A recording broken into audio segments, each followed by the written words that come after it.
conversations. Let's have real conversations. Get ready to stir it up. Life events and everything in between. Let's go. Get ready to stir it up. No capping. If guests got you covered right up. Get ready to stir it up. Stir it up. Come on. Get ready to stir it up.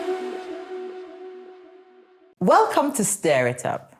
Today, I've got Muthoni. Muthoni and I are going to be talking about where our money goes.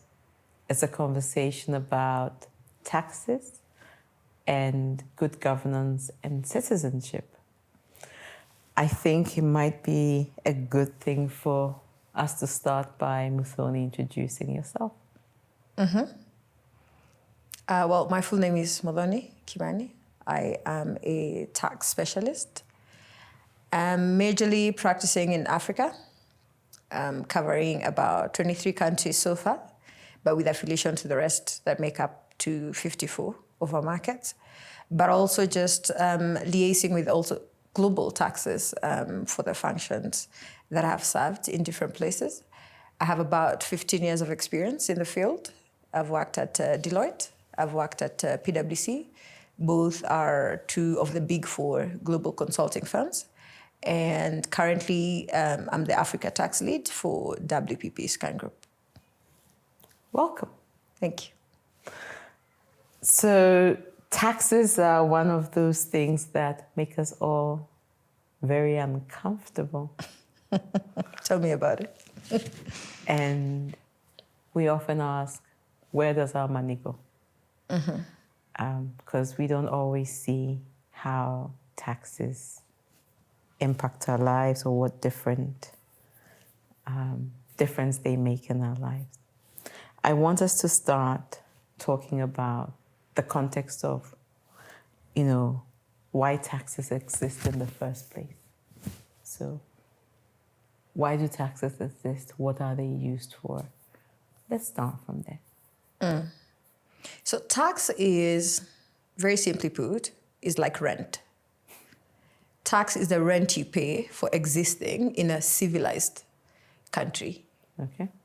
And taxes are supposed to provide basic amenities to the entire population. There are things which are basic human rights that we should be able to be accorded by our governments. Things like education, housing, healthcare, infrastructure. And to touch on infrastructure a little bit, you can't come and build your own small section of road, and then I come and build mine, and someone else brings theirs. Because I'll build my road with bricks, you can build yours with asphalt, and he can build his with dirt, and somebody builds theirs with clay. Yeah, there's that. And so other than just the standardizing of Yes. materials, it's also that taxes ideally are supposed to be proportionate based on incomes and, there's all those variables. Yeah. And so they're supposed to be collected centrally, and then the planning of infrastructure and amenities for social good are also supposed to be centralized. So simply speaking, that's what your taxes are supposed to be doing. And of course, then they would also compensate the persons that are taking care of all the functions that are social good, which is what you would call government. Okay. Yeah. So you've kind of also talked a little bit about the good parts of taxes, right? Because ideally, that's what it should be doing. Yeah. Often, why do taxes get a bad reputation? Taxes get a bad reputation for two reasons. One is how it's collected and the enforcement thereof. So sometimes because tax is one of those subjects, sometimes governments don't do a good job of educating the population, and then it can feel predatory when, let's say, you get an assessment. And just giving an example of how Kenyans feel about it is when you get an assessment, people don't know who to turn. They don't know what their rights are. They don't know what's the process. They don't even know where the assessment, the basis of it came up from in the first place. So just the lack of knowledge about tax in general is scary. So it has a bad reputation because of how the revenue service officers can approach it for enforcement purposes. But other than that, the biggest issue actually that taxes have a bad reputation is people feel like they're paying so much in taxes, but they do not see that trickling into the social good that I was talking about. So you could pay, let's say, 30% of your income as taxes, and then on everything you're consuming, you pay another 16% in VAT. So that's about 46% of your income has gone to taxes. But those taxes are not funding the roads, and they're not funding healthcare, and they're not funding education.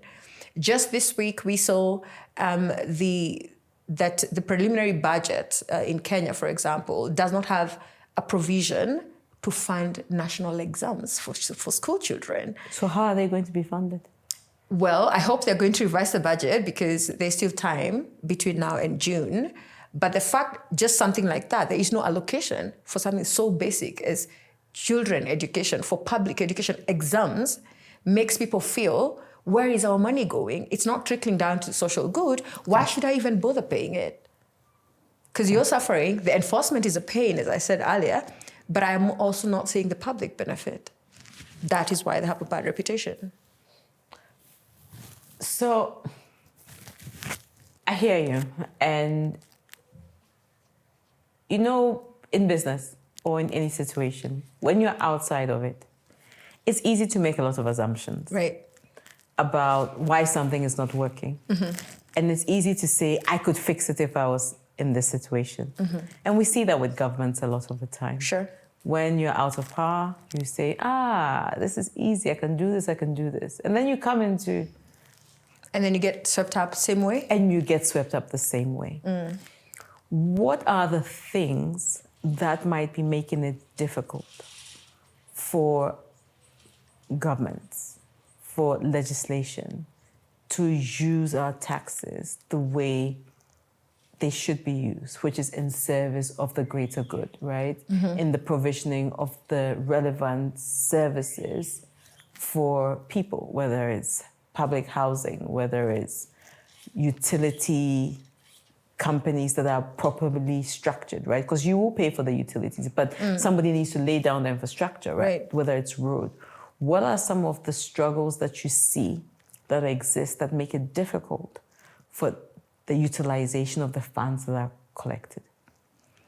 I think I'd sum it up literally in one or two words. I'd say integrity, ethics, and corruption. Okay. There doesn't seem for there to be goodwill in terms of meeting the social contract.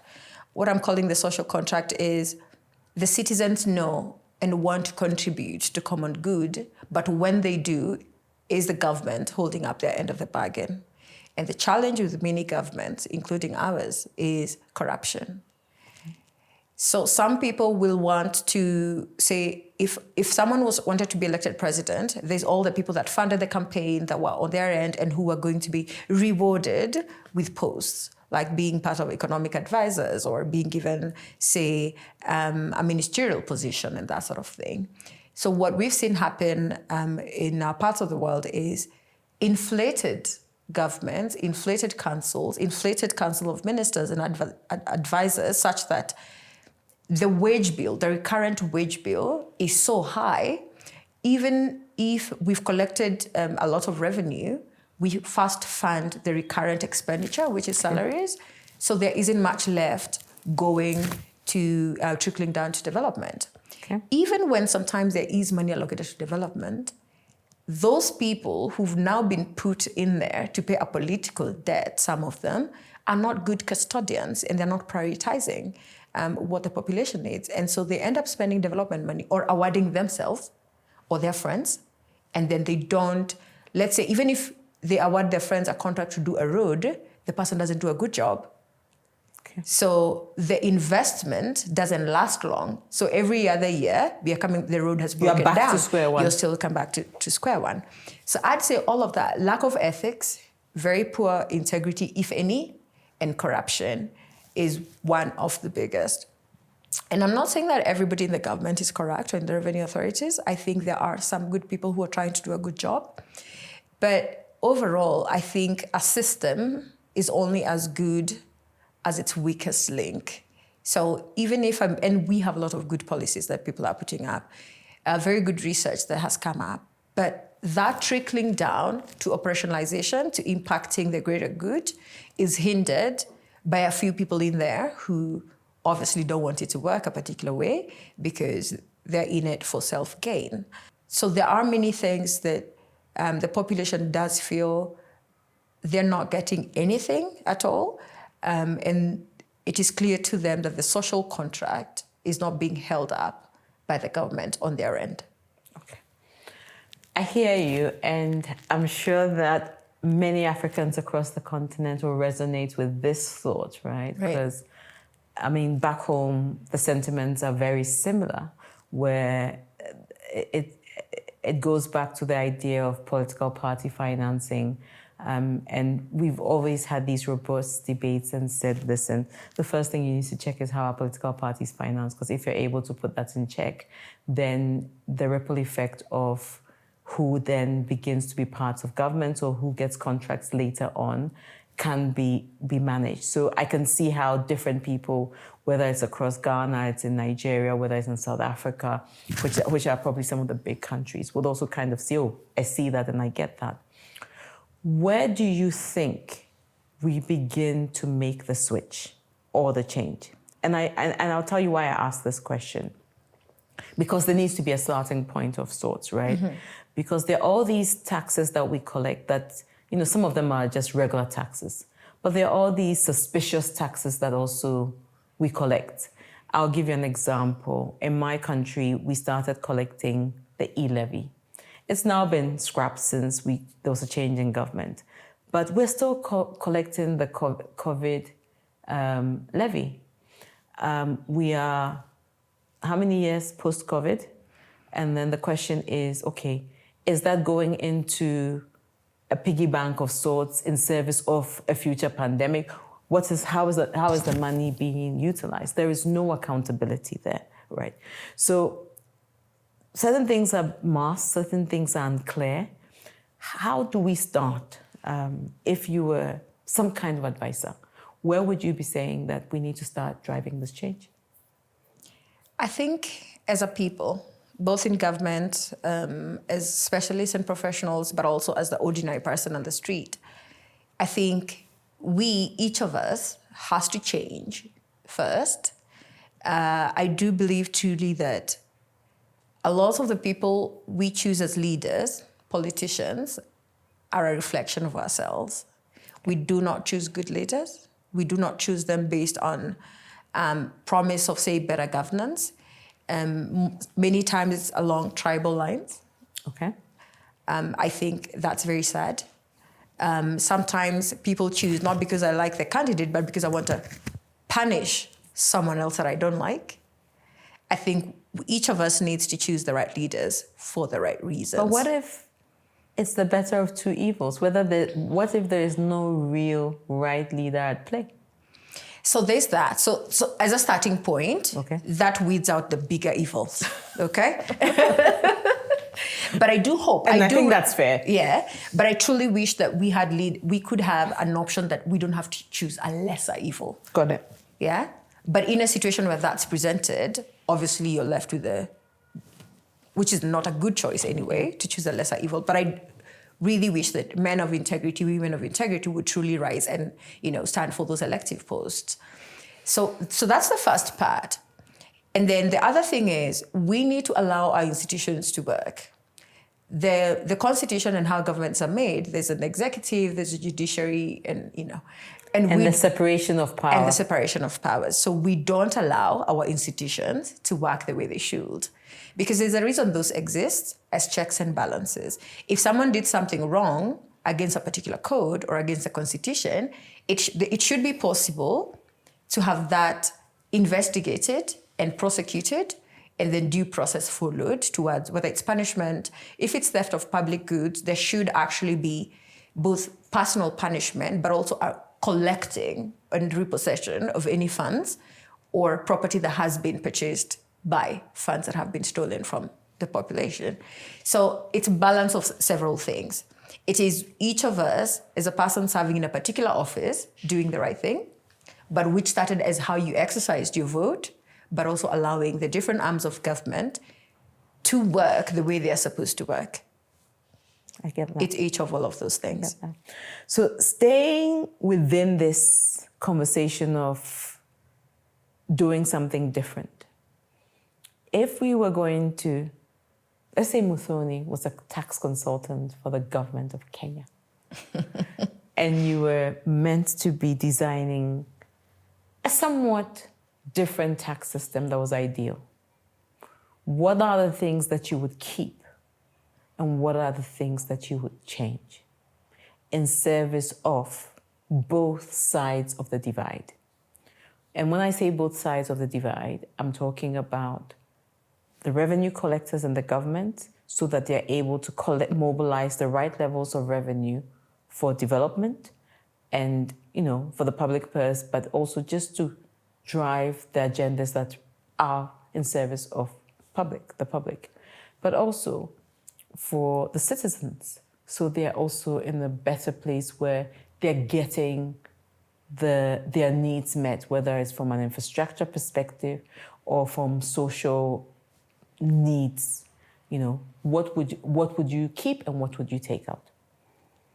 Well, that's going to be a wide conversation. I'll try to cover it as much as I can.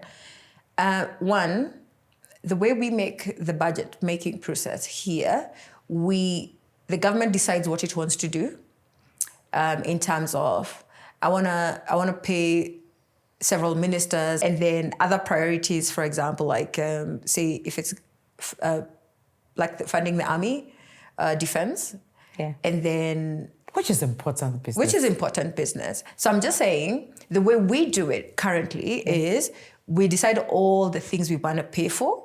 Then we come up with this is the total spend that we want to spend. And then we look at projected revenue collection. And if there's a gap between that and this my spend, I raise taxes and I also apply for loans from multinational institutions like the Bretton Woods, institutions like World Bank, IMF, and such other development agencies. And so what happens is the money never catches up to the expense. So we always have a deficit.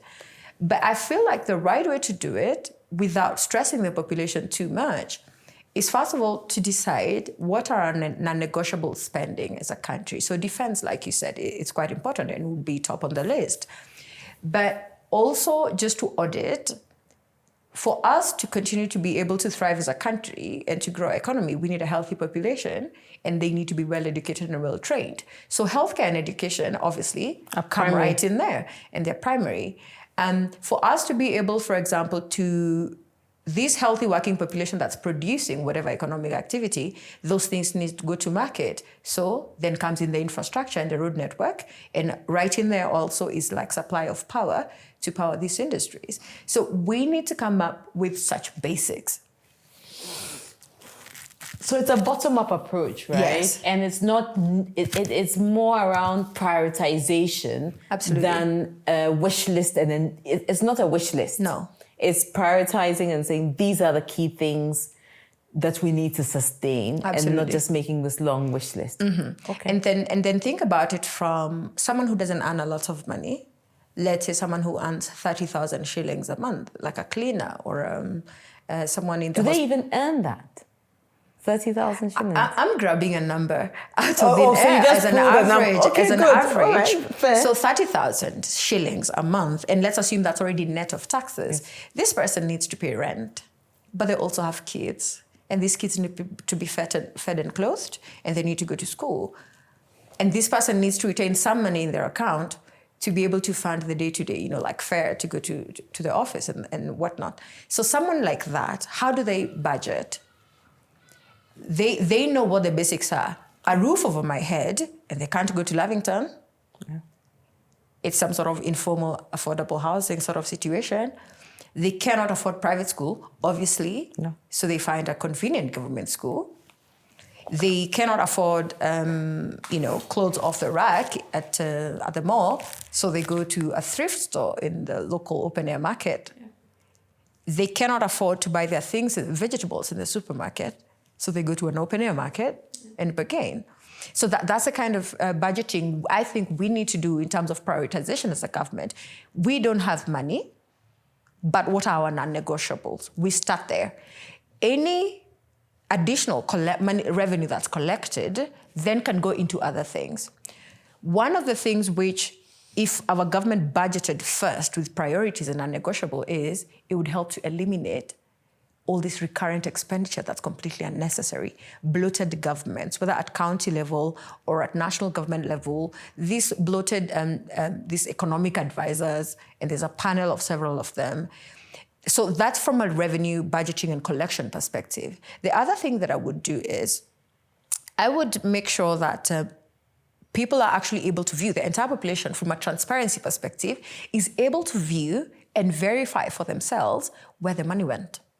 For example, if we collect 100 billion shillings and we say we spent 50% of that on roads, so there's 50 billion, then I would want them to be able to view on the government portal like IFMIS, because even our constitution, for example, does guarantee or require that public procurement contracts should be available for verification. So whichever project we did for a road, there were the people that bid, and those bids that were shortlisted, I would want them publicly available. The criteria for selecting whoever was a contractor, I would publicize that as well, and it would be publicly available for verification, and the spend for that. So that people from a social contract perspective, they can see that, number one, where the money went, but that it also went to particular priorities that ensure just basic human rights, the right to food, right to clothing, right to education and to health, and to public safety, where that's where the defense comes in. But that anything after that did go into additional things that they can be able to verify were for the good of the country and how that was arrived at. That is what I would do. Got it. So as I'm listening to you, I have so many questions buzzing in my head. And the first thing I want to kind of touch on is the idea of when you don't have a lot, you need to plan according to your pocket. So you know the adage of cut your shirt according to your cloth, right? But that's one. Mm-hmm. But what about on the other side of the spectrum where it says, if you don't think big, you shouldn't think small? Because you can argue, and I'm just being me, which is staring this up, right? Yeah. On one side, you could say, you don't have, so do this bottom-up plan where start off with the priorities and focus on that. And don't give more debts, don't put more pressure on, people in the private or public sector by increasing your taxes, yada, right? So that's one way. But what about the other side where we say, if we're going to move our economy, if we're going to move our country from where we are into a better space, then we need to make bold moves. And bold moves means that we need to suffer now, it needs to pinch a bit more now in service of what the future could look like. Thoughts? I hear that. I think, it's a good question. But how I would look at it is, what I just explained before would be the first phase. Okay. Right? Because when people are well-fed, and to go back to the example of lower middle income, someone that's earning 30,000, I don't even know if I should call them lower middle income. It's probably lower than that. Yeah. But you get my point, right? But there are people who earn maybe 10,000 shillings a month. No, I get a cleaner. No, so I'm just even saying that you are being generous with your 30,000. Absolutely, yes. I am. So the point that I want to make is without focusing too much on the actual number, but we do agree 10,000 shillings a month or 30,000 shillings a month, both of them are terrible. Yes. That's terrible income. Woefully inadequate, yes. Absolutely. So what I'm saying is this, that in the first phase, for just to ease public pressure, but also to reorganize and to understand where our priorities are and what we should be focusing on, that's where we start. Yes. And then when our population is healthy and our population is well educated, and we've identified this infrastructure that we're building, the power and the roads, and then we've identified, for example, particular regions grow, let's say, sisal or cotton, then we know what kind of industries to put up there, for example. Yeah. So that's the next phase. Yeah. We don't start running a marathon without first starting with the baby steps. Yeah. So we start with the baby steps, and as we realign all of those things, as we gain public trust, as we hold up all parties, our ends of the social contract, then we will go to the next level of economic maturity. We will be able to identify, including incentives, for example, this particular belt produces this kind of goods. So this is the infrastructure we're going to put up there. These are the industry that we're going to enable there. For example, and I'm sure you've seen some startups which are tapping, let's say, fishing around. They're doing fish farms, but within the lake. In Lake Victoria. So just taking care of and capitalizing on whatever natural resources exist, then there's industries that will come out of that. Because our people, well educated and healthy with the infrastructure, also it's in a way we are fostering innovation. Sure. And for them to be able, and there's cheaper power, yes. which comes with, again, as part of the infrastructure, what I was saying, then people will be well cleaner enabled. power. Absolutely. They'll be well enabled to then think outside the box. What do we need to do? Because I think a lot of people, and particularly Africans, are very industrious. Very. And I feel like, and I'm sure you've seen this phrase somewhere, where if wealth was a direct correlation of how much hard work someone puts in, black women would be the richest. True. Yeah, but they're not. So over time, then we would be able to come up with policies that foster that kind of regional development based on natural resources that are available in particular places. After that, we would probably be able to see what else can we do. For example, when you do farming and you encourage farming and you put in incentives for farming, now the food is ready, it's plenty. But then the thing that comes after that is, what do we need to do to add, let's say, post-harvest value addition to this to extend its shelf life? That then births another industry. Yes. For development, right? Okay. For extending shelf life, but also, let's say, exportation, because now the things that you have, you're now extending the shelf life, you're able to feed people further afield, away from the local population that was taking it fresh. So I feel like you can't start processing, let's say, jeans for export, but you don't have a cotton industry and you've not fostered cotton ginning, but cotton ginning can't come up because there are no roads and and the price of power is prohibitive. Yeah. And also you don't have the workforce to even to be able to do that. You don't have a healthy workforce. Absolutely. You might have a workforce, but they're not healthy. Yeah. So I think it comes from bare basics, taking care of health, education, and wellness, safety, then providing the infrastructure, and then after that, all the ripple effect and all the industries that come up from there. What?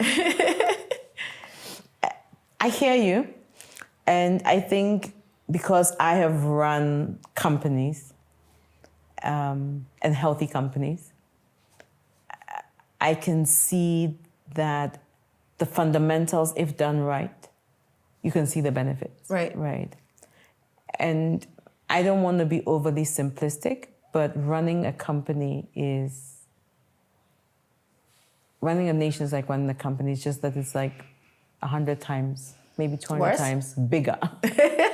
Right? Yeah. And so I hear you talk about foundational things, which means you're digging a foundation and you're laying the right roots. And that is hard work. That takes a lot of, intellectual rigor. It takes discipline. It takes a commitment to doing the right things at the beginning when you're not reaping any benefits. It also requires that you have people of integrity and people who are willing to have vision and purpose beyond themselves. And so I hear you, but I also kind of, in one breath, also feel like, oh, this might not be as easy. And so the idealist in me just has a moment of, are we heading somewhere? Is that the idealist or the realist? Maybe a bit of both. Maybe a bit of both, because I've generally always looked at people. I'm an internal optimist largely. Life often tells me that don't be too optimistic, and I wish the best for people, and I hope people will do the right thing. But more and more, you're realizing that that's not always the case. That's not always the case. Yeah. I think you're right. And I'll still go back to what I said earlier. There's something inherently wrong with people when it comes to ethics and integrity. And I think that we need to choose better, whether it's ourselves in the way we do our own jobs, whether it's ourselves when you're a public service servant and you're sat behind that desk to help issue, let's say, tax compliance certificates or to issue national ID cards. I think that if each of us, whether in public capacity or private capacity, were approaching our servanthood, because I think politicians do not think of themselves as servants. I think that is a much bigger problem because it's the individual. No matter how good our systems are, from an intent policy perspective, if the individual doesn't mean for those things to work right, then they won't. And if that is aided and abetted by a partisan judiciary or executive, then that even compounds the problem further. But we should not be discouraged. I think we should continue. Each of us that is of a mind that wants, you know how Pan-Africanists during the time of the liberation move across Africa were? People like Patrick Lumumba and Patrice Lumumba. Patrice Lumumba, and your famous one, the one from Kwame Nkrumah, maybe Mwalimu Nyerere, maybe Nelson Mandela. I think that is a kind of spirit that we want to see increasingly. And I feel like the more people, each in their individual capacity, pursue those kinds of values and embody those and serve them out or act them out as they serve, that will encourage more and more people to join that kind of thinking. But it's interesting. It's interesting you say that, right? Because you know that sometimes when you're going through these radical periods of revolutionaries, they are not usually seen as positive, right? So if I take Nkrumah, at the time, I think that he was not particularly popular. We now look back in retrospect and we're like, oh God, we should have actually supported what he was doing.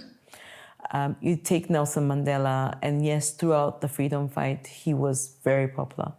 But post that and after he came out of prison, he became president, there are lots of people who also didn't necessarily support his view of creating a united South Africa, just based on the history and the context of things. And I'm sure that history and, the future will get to a point where we'll appreciate that thinking at some point in time, So I hear you and I agree with you, but a lot of the time, a lot of these conversations are had in retrospect. No, absolutely.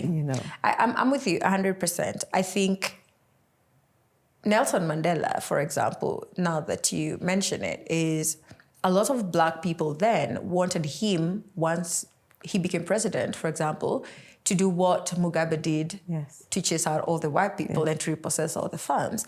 And look, right now, you've seen what's happening. Like this week, there's been a group of white people who said they were being persecuted that have now been given refugee status in the US.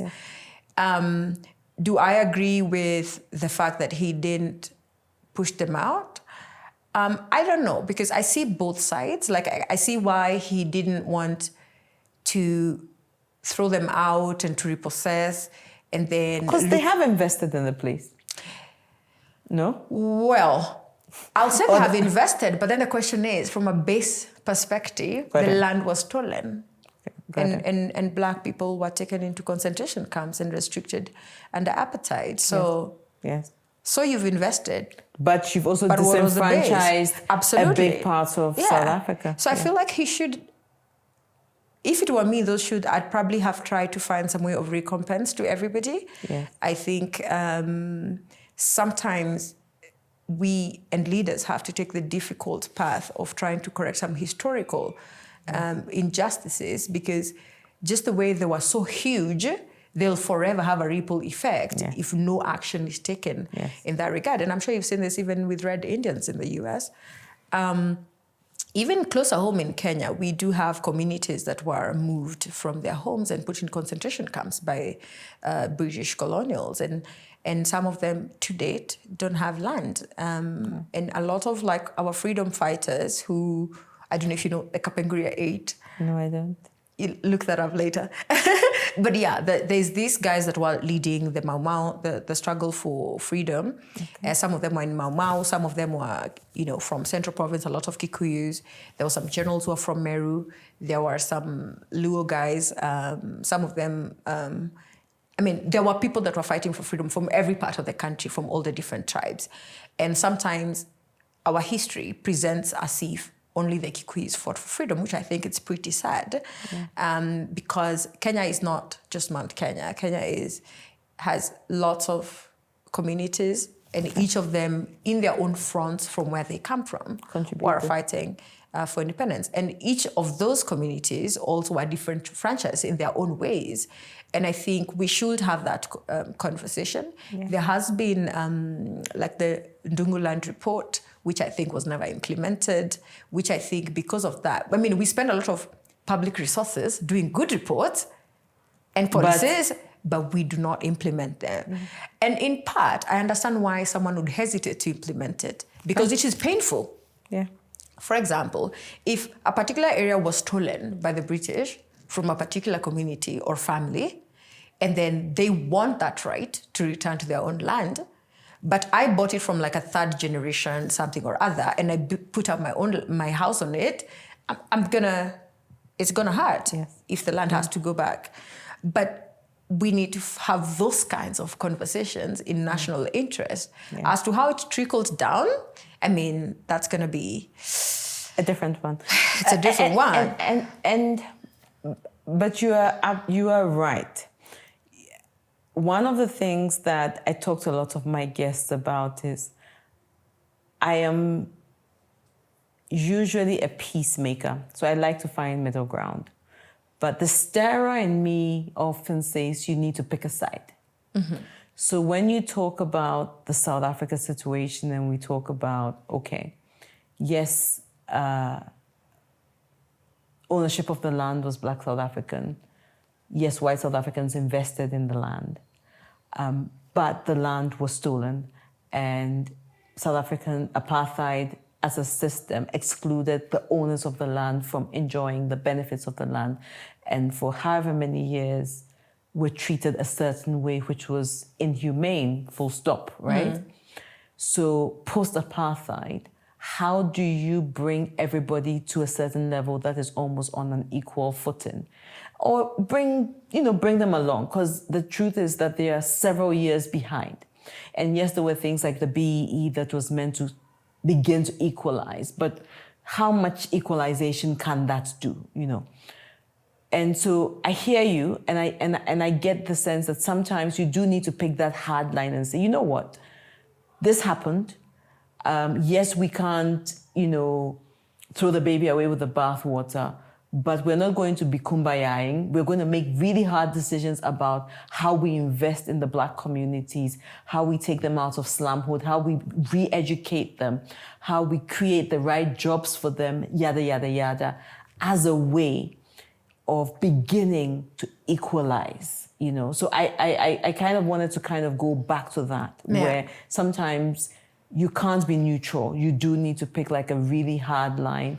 You do. And in service of how we progress. You do. I agree with you. I think it's difficult to leapfrog a Black person, for example, like in the US and slavery. If there has been 400 years of systemic exclusion and discrimination, you cannot leapfrog me 400 years and pretend that now we are equal. No, we are not. We're not.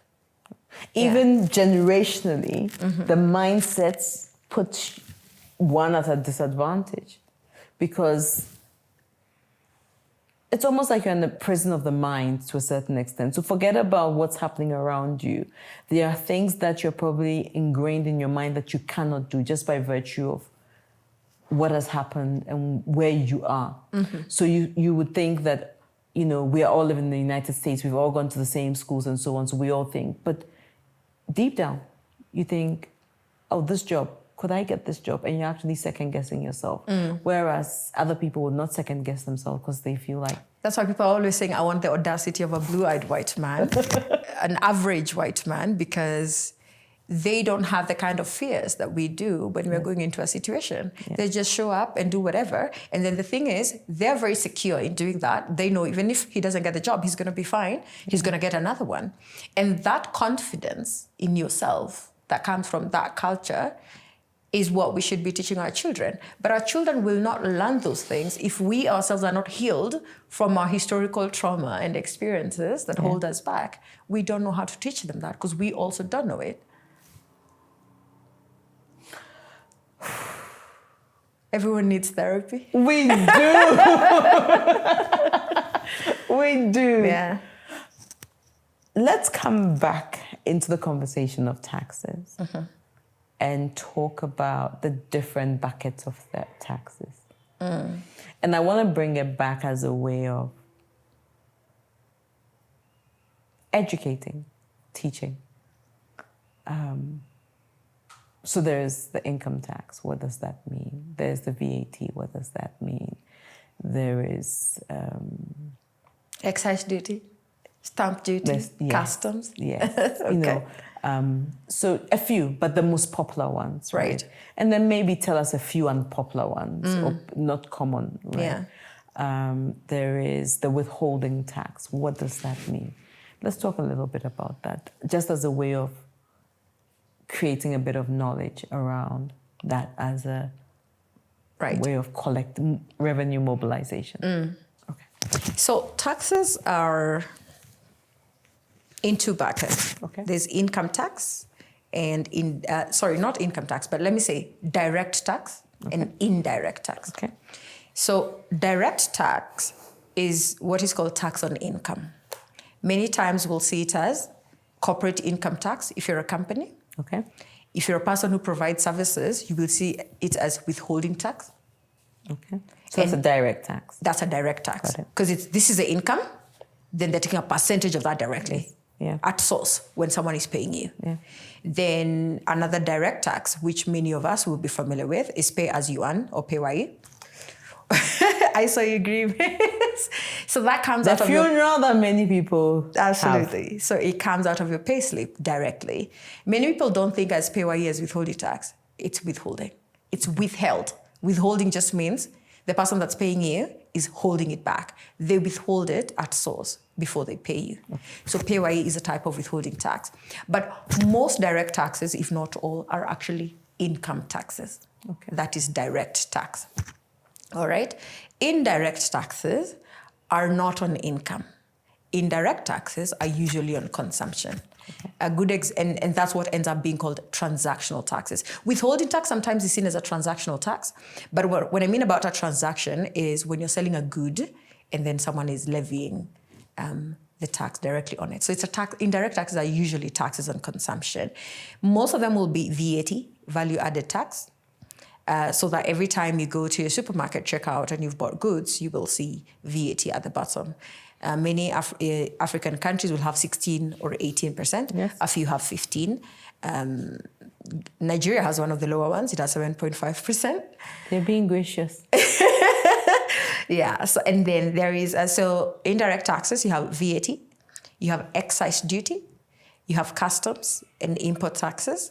And then there'll be tiny ones that usually come with these three, which are like a railway development levy, fuel levy, COVID levy, Get Fund for Ghana.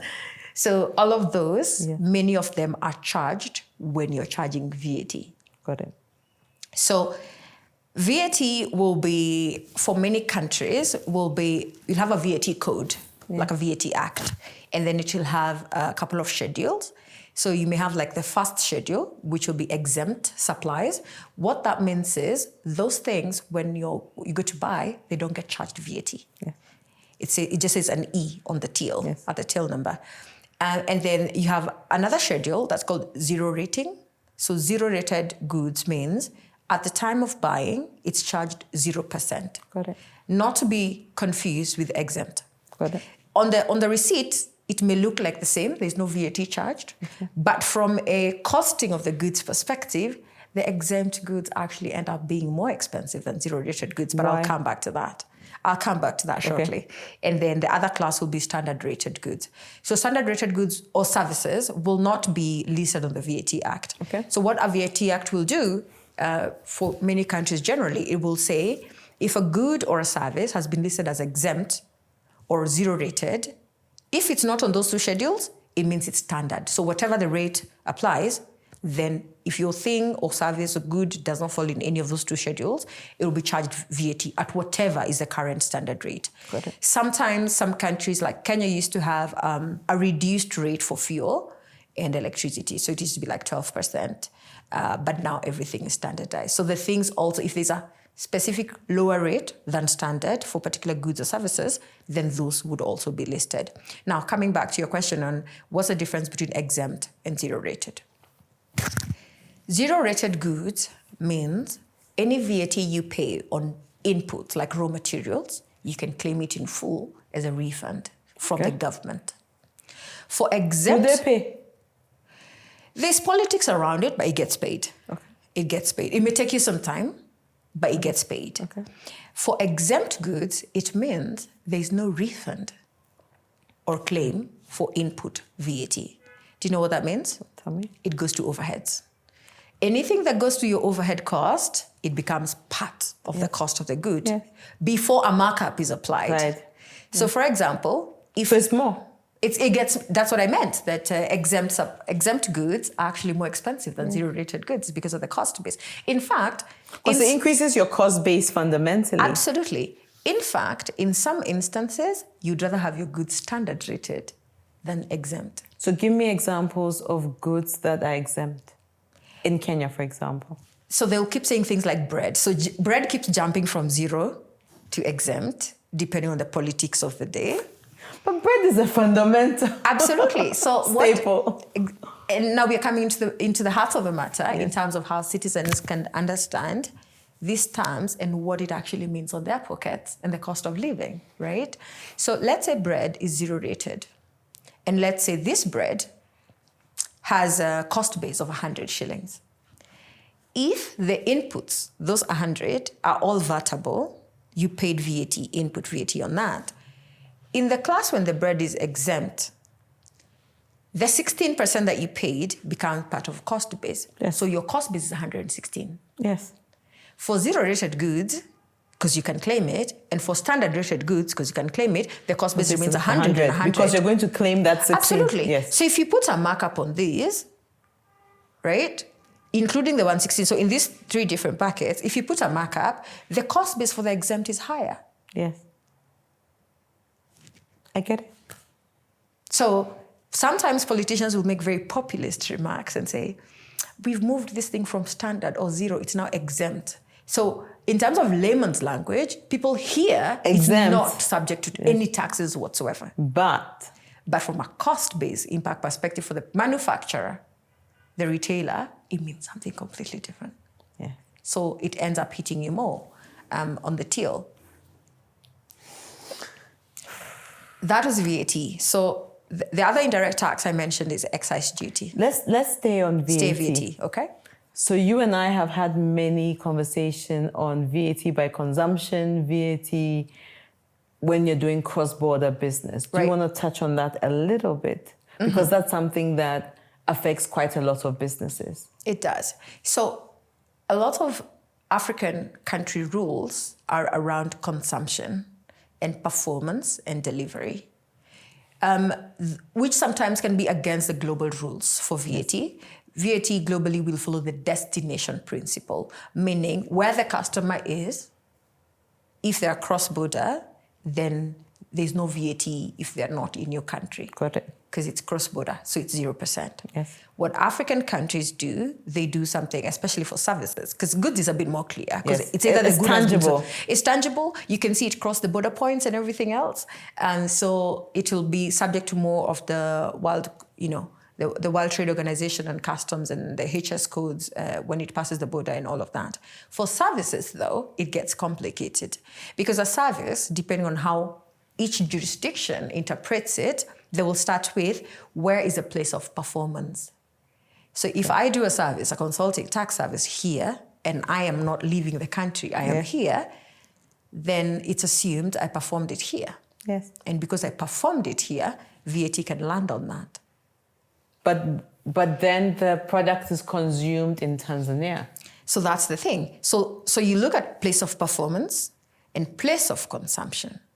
Those two things. Yes. So consumption, it's subject to interpretation. What does consume mean? For example, if I do an advisory service and my client is not in Kenya, then I can say I performed it here, but the consumer is not a Kenyan. Yes. And maybe the purpose of the advice, for example, was investment. So they took my advice, not in the country. They decided to invest a particular way. In Kenya or in Tanzania? In Kenya. I'm in Kenya, and the person is not in Kenya. Let's say they're in the UK.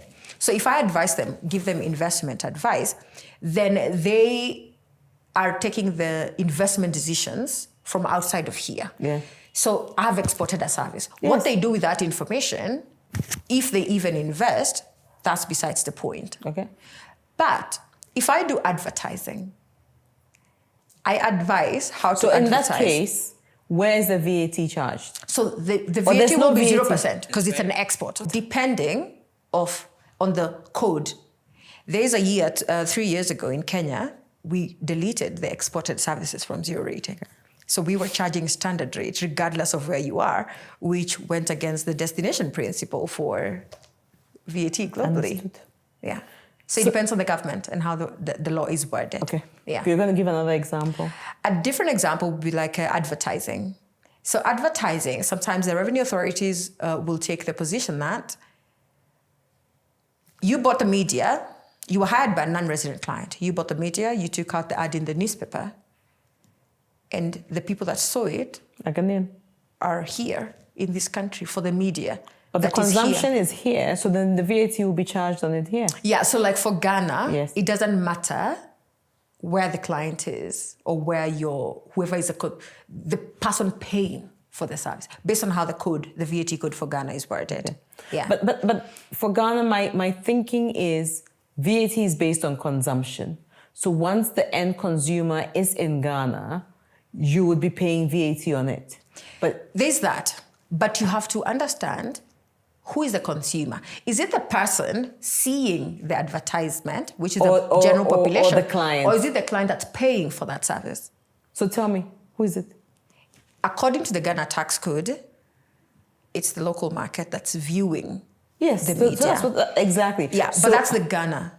So yes, we're talking specifically for Ghana. Yeah. So the way I see it is, if I was doing advertising, even if the client was sitting in Cote d'Ivoire and the ad was being played in Ghana, I'll pay full VAT on it, right? That's what will happen. However, if I was developing campaigns for Senegal and for Cote d'Ivoire and for Burundi, if the client was sitting in Ghana, but the work was not being consumed in Ghana, I would not be paying VAT on it because the consumption is not in Ghana.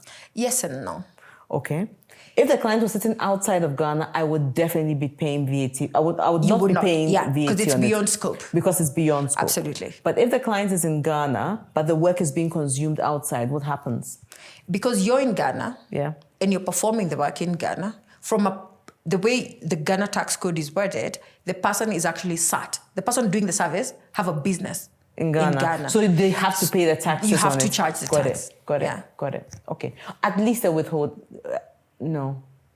Even if you do local withholding, if you're both in the same jurisdiction, then you can claim. Yes. Now, the thing that most people do not understand or get confused by is that indirect tax and direct tax are two completely different things. Yes. So sometimes, if let's say a service provider, like an influencer, wants to provide you with a service to push a particular campaign for a particular product, when you're paying them, you will withhold. Yes. In the direct tax, which is withholding tax, on the income. Yes. But when they're invoicing you, they charge VAT. So sometimes people will say, like, I'm paying two taxes on the same thing. No, you're not. Okay. Because withholding tax is a tax on the influencer's income, the service provider, while VAT is you being charged for buying a service. Understood. Those are two completely different things. Yeah. Okay. Keep going. So that was VAT. Yes. So let's go to excise duty. Excise duty is typically used as a punishment tool. So is that for cars and things like that? Yeah, you're punished for having a lot of money to spend. So excise duty, by another name, is sin tax. Okay. For your sins, traditionally. Although over time, some particular governments have expanded excise duty to use it for revenue collection. Excise duty was never supposed to be revenue collection measure. It's supposed to be a sin tax. That means if you can afford to buy an expensive car, if you can afford to buy particular perfumes, if you can afford to buy alcohol, wine, whiskey, cigarettes, tobacco, then we charge excise. So that, this is in an ideal setting, so that the money that's been collected is supposed to be used. You remember when you talk about the social good? Yeah. The people who have guzzlers, fuel guzzlers, Yes. when they pay that high excise duty, that excise ideally should go into reviving the environment, for example. Yes. If it is people who use tobacco and alcohol, the excise duty they pay on those luxury products should be used for rehabilitation, for youth activities, and that sort of thing, and sports.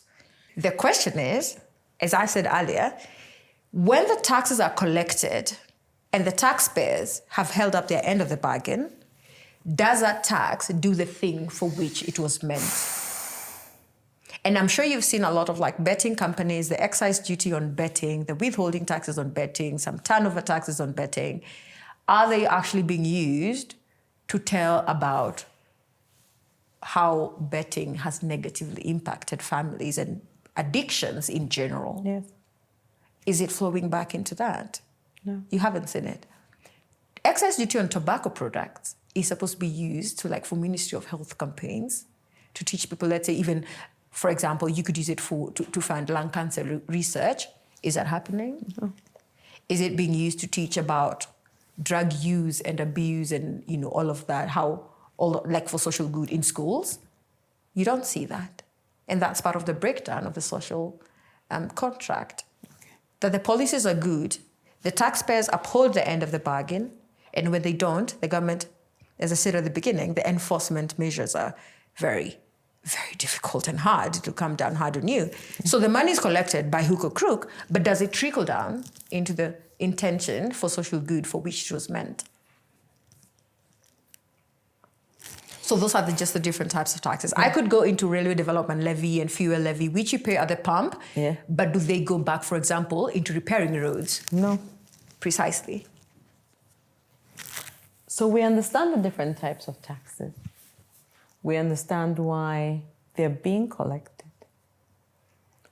What are the things we can do to get people to be happy to pay their taxes without complaining? I'm going to sound like a broken record when I say... Put it where it's supposed to go. Transparency. Yes. And holding up of the social contract. Understood. Let me tell you, if having paid 30%, like for example, so currently in Kenya, we are paying an average of 30% PAYE, right? That's a lot. It is. Hang on. And then you add 2.75% as social health levy, and then 1.5% as affordable housing levy. How many people are living in those affordable houses? Which houses? Okay. And then, okay, small diversion. Last week, the government said they're allocating $2 billion for feasibility study on affordable housing, for which we've been paying. Feasibility means that you're going to see how they're going to build the affordable houses. Yes, and meanwhile, for the last 2 years, we've been paying affordable housing levy. Do you see the... It's like putting the cart ahead of the horse, isn't it? Wow. Okay. So we're paying PAYE, 30%. We're paying 2.75%, which is social health levy. We're paying 1.5% as housing levy. We're paying 6% as national social security fund, which is retirement, like a pension. So when you add these, you're already at 40%. Okay? On average. Directly on your income. This is before the person has paid any loans, for example, they have with the financing institution. They've already paid 40% at source, it's withheld by the payroll processor, okay? Now, assuming the person doesn't have a loan and they receive this 60% net, 16% of that will go to VAT on consumption. Because, Yes. Yeah. So that's 40 plus 16 is 56%.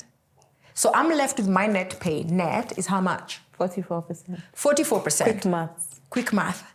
44% is what I receive on my bank alert, assuming I have no loans and no other deductions other than the But statutory. most people have loans of a sort. That's the thing. There are chama contributions. Is that what they're called? Mortgages. Mortgages. Unsecured loans that are check-off loans. Yes. SACCO loans. Yeah, I said chama or sacco, right? Yeah, The that's the sacco- same thing, yeah. It's the same thing. Yeah, but SACCO is a formal one. Yes. Chama is like, you with your Informal, friends. yes. SACCO is a society. Yes. But it's the same thing, right? Yes. So the thing is, once the person is receiving this 44%, because they're already paying the 16 on consumption, they have to pay off the chama or the SACCO loan or a mortgage. Yes. And then remember, the 56% that the government has already collected is supposed to, like we were saying, provide, including the levy that we've paid, that is social health levy, including the affordable housing, including the excise duties. Those things are supposed to fund education and health Yes. and infrastructure. Yes. But you will find that out of this, my 44% net, the schools are not funded correctly. No. So I want to get a better education for my kids. So I private- have now to go to private school. From my 44% net, I have to pay school fees for private school. Okay? And then the roads are terrible. So I have to incur additional expenses on my car because the roads are bad. Mind you, this car I'm But your fueling. Kenyan roads are not that bad in Nairobi. Come to Accra. I'm sorry, I can't speak for Ghana. I'm speaking for Kenya and my taxes. First of all, you guys pay 25% PAYE. No, but that's PAYE. Yes. But then it adds up. So you have To- the pensions, you have, pension is not tax per se. But we're saying the deductions. Deductions, We're talking yes. about how cost of living, how much money comes to me. But it probably circles around the same place. From The a same- net effect perspective. net effect. Because in any case, when we pay 16% VAT, Ghana, you end up paying the 15% plus the COVID plus the gift. I mean, it comes up to about 18%. Yes. So it kind of evens out. It evens out. So we're all suffering. That's what I'm hearing. That, sometimes when you're on Twitter, you see someone say, my president this, or the minister that, or my roads this. And then you're like, you look at the person posting, then you see it's a Nigerian one, Yes. or it's a Ghanaian or South Africa, or Zambia, right? Yes. Or Uganda Yes, or TZ. yes, and I'm yes. like, but this could be a tweet about Kenya. Yes. So really, we are all suffering. Yes. Yeah. Yes. In all the same ways. Yes. Yes. So you see why we need a Pan-African movement, an awakening, and a demand by... Let's talk about taxes. Let's go back to taxes. Let's focus on that. I don't disagree because that's a slippery slope. Yeah, I agree. yeah. So we know taxes are a monster, but I would like us to talk a little bit about there are some get out of jail cards when it comes to paying taxes and rebates and things that a lot of people don't know about. Mm-hmm. So I discovered very randomly, for example, that if you have a certain number of children, that in some countries you get The rebate, a rebate of sort. like the US and some European countries. But even in some African countries. Which one? I hear in my country there's something like You that. heard? Yes. How is that going? I don't know. I've not checked. Right? Right. What are some of the positives or the benefits that you can tap into in Kenya? I think that you could approach that conversation in two ways. Okay. I'll go back to my example of someone who has a monthly salary of 30,000. Before this person can even think about tax planning, they're barely surviving. So they need all that money and then some more just to afford basics and human, basic decency. Decent house, decent clothes, decent schooling, decent food, decency. So I think a tax planning conversation sometimes is for the privileged right now. Okay, here's the thing. First of all, bottom line, you cannot out-earn bad governance, Okay. where bad governance is also about all the things we're saying about the social contract. Okay? Okay. All right? So that's agreed. Agreed. Now, coming back to specifics, tax planning cannot happen. We cannot save ourselves out of poverty if we're barely earning enough for basic human decency. Okay? So tax planning is a good conversation to have, but like I said, you have to approach it from I have leftover income that allows me to plan. Okay? So for those that earn, for those who are in the top 5%. exactly. For the top earners, or for those who are maybe middle income with a stable income where they can find a way, because here's the thing, we all need to live in a house, right? And let's assume affordable housing is working, and there's houses that can be availed on loan at, say, a lower rate. Like right now, you can get an affordable housing loan at 9.5%, as opposed to market, which is sometimes between 18 and 25, commercial. So you can get a loan at 9.5. So assuming you want to get a loan, let's say of 3 million shillings to pay over 20 years, that's within your budget, and pay at 9.5, or get it from a SACCO, right? If you already pay, say, rent of 10,000 shillings, and assuming there's affordable housing that's within over 10-year, 9.5% interest loan, 20-year, if you qualify, you can pay for it. Then somebody like that, if you're paying an amount of income, an amount of rent that can afford a loan and affordable housing in a SACCO. Do you see all the ifs? If. Assuming so nothing is firm. So if those things are true, then that means you should get the loan because you're already paying the loan anyway. Does that make sense? You're already making the monthly installments in paying rent. Now, for a lot of lower income people, what that means is, though, that many financial institutions will not give you a loan to buy a house because you have to be good for it for 20 years. And you're not. And you're not. Someone with a 30,000, 40,000, 50,000, 60,000 salary should be able to get an affordable housing loan at 9.5% for a 3 million shilling house for 20 years. But the truth is, when you think about it, companies are laying off people all the time. There is nothing guaranteed from a job security perspective. What then? If the person cannot even plan for 5 years, how will they be given a 20-year loan for a house? But assuming they could, I don't want to focus on the downers. We say this section is for the positives.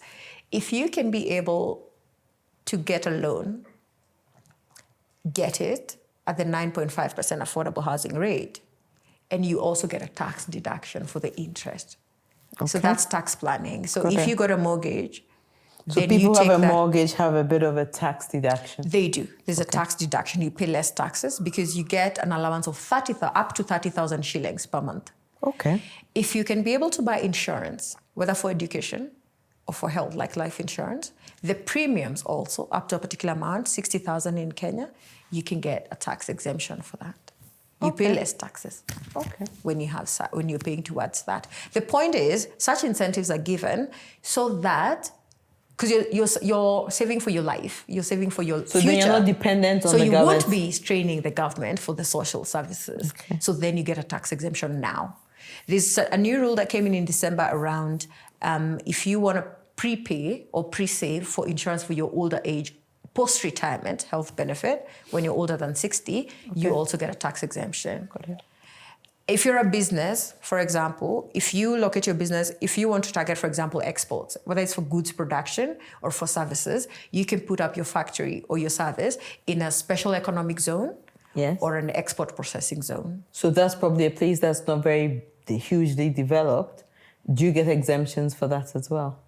So there is particular rules around those zones and how they are set up. And there's authorities that license the zones. The reason there needs to be licensing is also because those zones actually become as if they're outside of Kenya for purposes of taxes. Got it. Yeah. So a company like Nestle, for example, operates in free zones in some of the countries that it operates in. Yeah. Okay.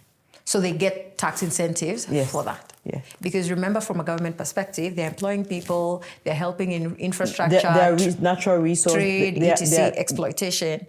The inputs are being sourced locally. Absolutely. And all of that. That kind of thing. Yeah. So there's what, from an economic perspective, there's benefit. So you get that, you get those incentives. A few years ago, we used to have 150% deductions, investment deductions, if you put up like a power plant outside of Nairobi. Okay. So that then, because if you put up a plant, let's Then say in a remote place, you're taking development there. You'll make roads, you'll probably help construct schools, water things, and like that. You'll employ the local population. So you would get an extra incentive for that. So incentives are there, both for businesses, but for individuals, if all you earn is a payroll or you're a consultant, then you need to put in things around saving for the future, like pension, buying insurance, paying, let's say for like people who train interns, like trainees also get exemption when you hire, let's say, like 10 interns a year. That expense is also used as an incentive because you're also helping, grow local capacity. So there's different ones for different sectors. I think there's one that passed maybe 4 or 5 years ago around production of like movies, when you use local people and local cameras and local sites and things like that. And Kenya is a big one. Is a big one for that. So artists, for example, should be able to access such incentives. Got it. So there's different ones. There's many for different sectors. Yeah. But those people who are salaried, if you can afford a mortgage or can get one extended to you by a financial institution, there's exemptions for that. If you want to save toward your children's education, if you want to save for a pension, then all of those things, you can plan your pay slip around those things. But like I said, you cannot out-earn bad governance. And also you have to be earning, we're trying to be realistic here. Yes. You have to be earning a particular amount of money, so there's a surplus, making a decent living to afford basics before you can even think about tax planning. Yeah. Okay. We're about to start wrapping this up, and I have two more questions really. Let's talk about taxes when it comes to remote work, freelancers, and almost digital nomad, that cross-border work. Are you sure you're about to wrap up? Because that's a whole other monster. But this is for companies, right? Because, we've talked about the establishment of, permanent establishment. Permanent establishment, where a lot of the time we think, I work for a company, I'm going on holiday in London, I can spend 2 weeks working whilst I'm there, and it's okay. But we are discovering that for tax purposes, you really can't do that. Yeah. So let's talk a bit about that in terms of what happens when you're working in a place where you don't really have the legal rights to work, and how remote working has changed how taxes work. Right. And yes, I'm about to wrap up. You're about to wrap up, but what you just brought up is a very, very broad topic. Yes. So it goes into, so a lot of what we've been talking about is local taxes within a particular country. So VAT, excise, PAYE, levies, etc. assumes we are all in this country, and each country will have its own specific rules. What you just brought up is cross-border trade, and not just cross-border trade, but cross-border trade of services, which is marquee. Yeah. And then there's digital services. Yes. And then there's, you then open up things like residency, permanent establishment. You open up immigration and the right to work. Yeah. And you open up what is called base erosion and profit shifting.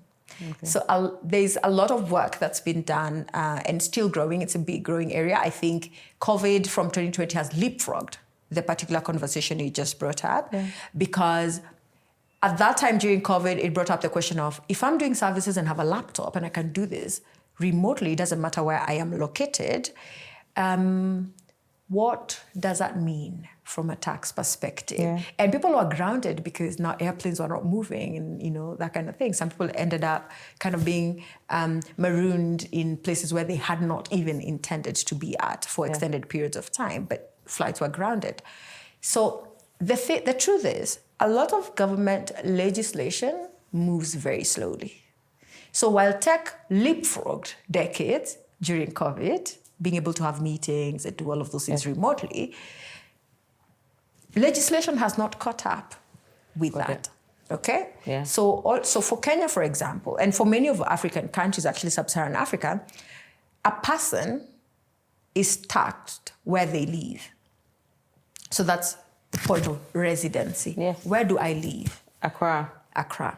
Nairobi, Tanzania, etc. So where I live, this is where I should get taxed. Yes. But what if I'm not a citizen, but I'm living in Kenya, but I come from the US? What does that mean? And I can't go back. And you can't go back. What does that mean? So then you come into something called taxation of global income versus taxation of income at source and taxation of income based on residency. Yes. Those are three different things. So the one we've just mentioned is about residency. So the law assumes, the older law, not the newer ones, the older ones assumed where I live, where I work, where I am a citizen is one. But what if it's not? Okay? So many citizens, even if you've not stepped into your home country of citizenship for the whole year, you're still required to file tax returns and to make a declaration of your worldwide income. Okay? Yes. And I know you see that, a lot of that, maybe even with yourself, but US, for example, a lot of them do that. They have to file back home.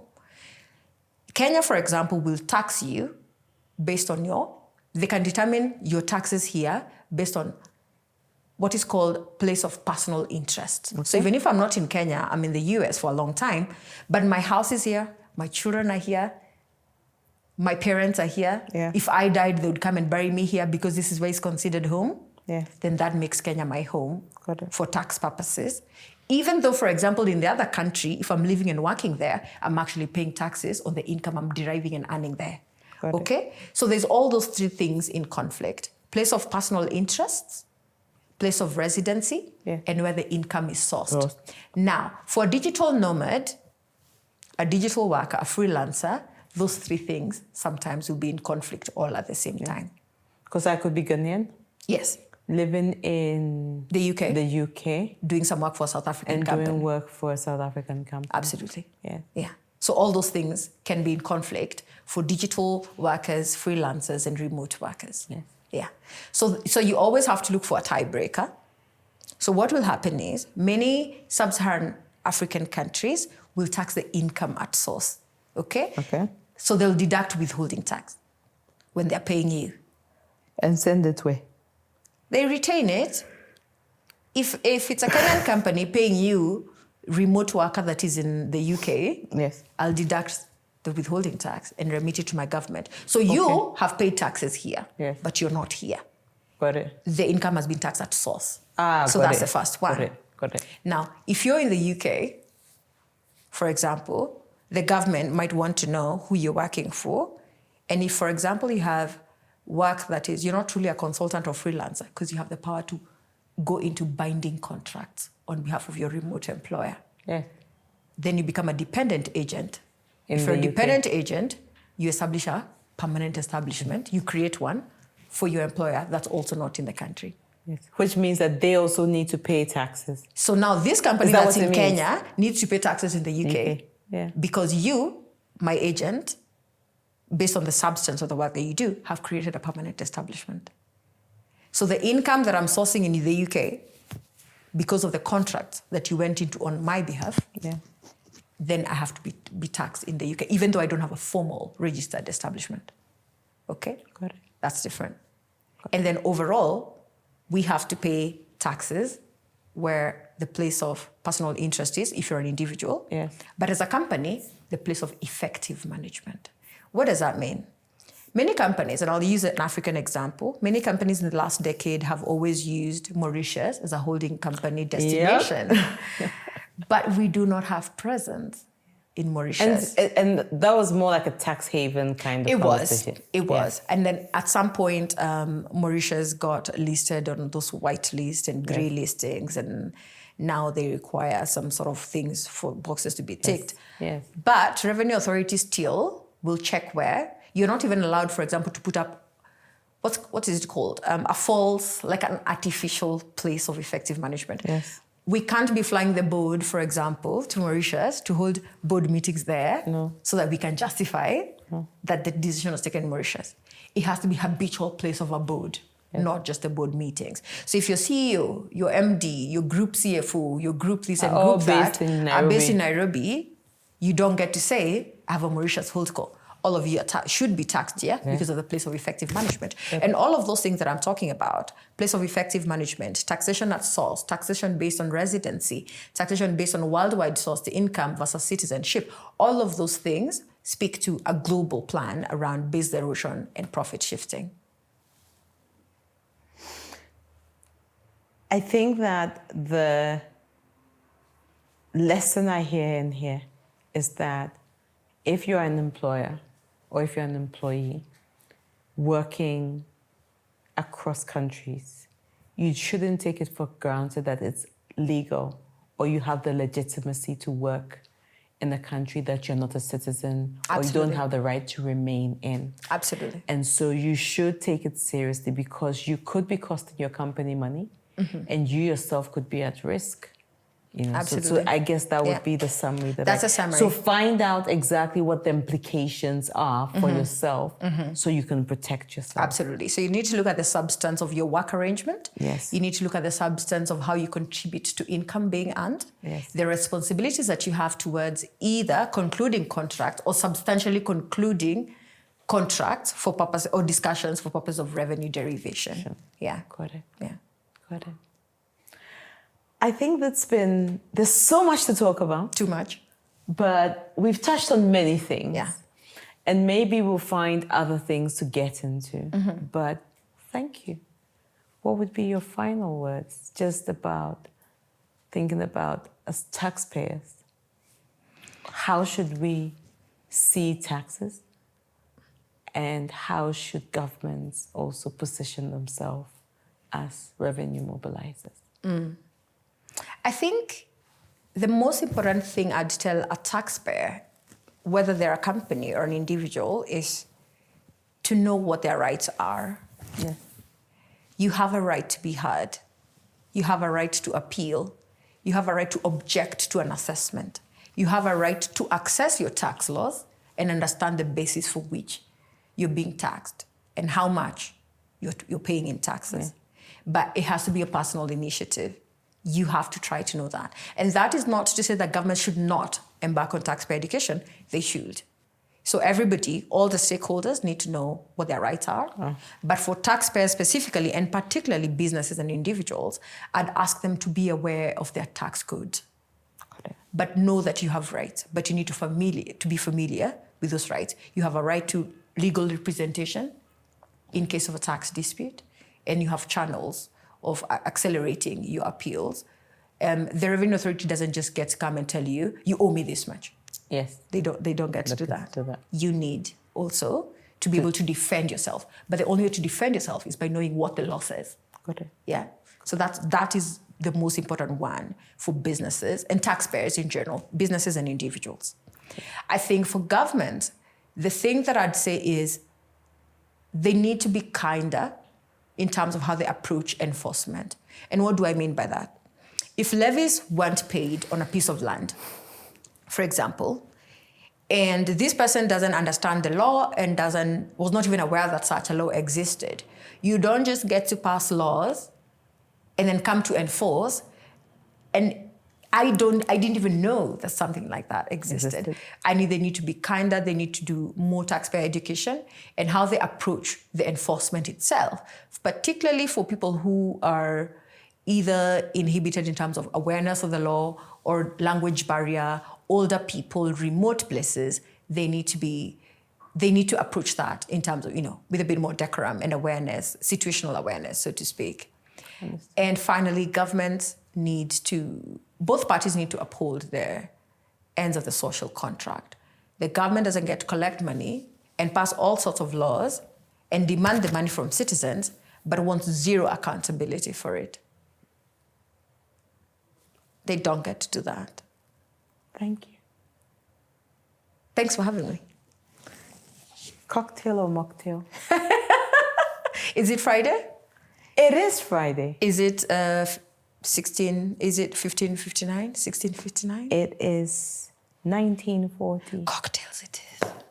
To what I've generally described as the fun part of Stir It Up.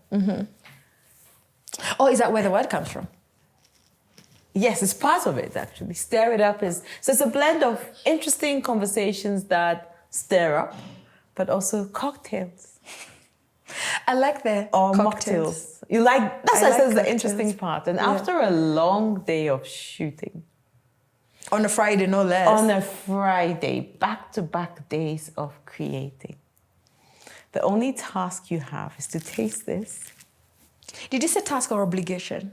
Obligation, task, requirement, Mandatory. mandatory, direct tax.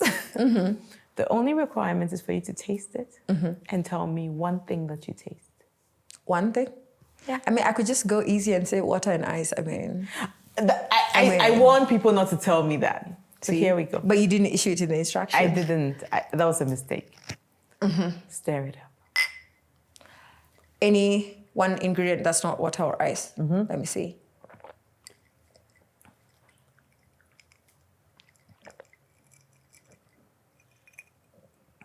I don't know what I'm tasting, but it reminds me of, for some reason. It does. What's in it? It does. It reminds me. Stir it up. What is it? Tell me. Stir up. What is it? Is it? Yeah. Put some rum, a bit of and soda water. I guessed right. You guessed right.